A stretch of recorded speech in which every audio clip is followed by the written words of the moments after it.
Welcome to Penrose Learning, where we make understanding easy. In this video, I will explain how to use your PlayStation 4 controller on your PlayStation 5 console. It is important to know that your PlayStation 4 controller can only be used for playing PlayStation 4 specific games on your PlayStation 5. For any PlayStation 5 exclusive titles, you will always need to use a DualSense controller. This ensures you have the correct equipment for every gaming experience. To connect your PlayStation 4 controller via a wired connection, simply plug a standard USB-A to micro USB cable into the back of your PlayStation 4 controller.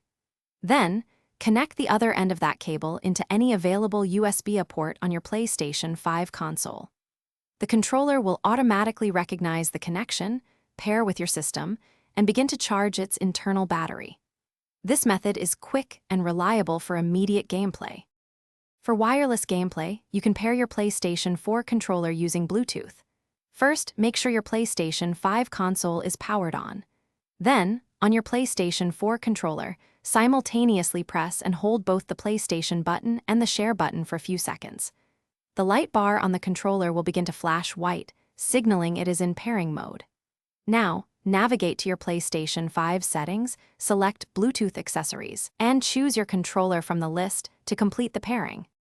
Remember, your PlayStation 4 controller is strictly for playing PlayStation 4 games on your PlayStation 5.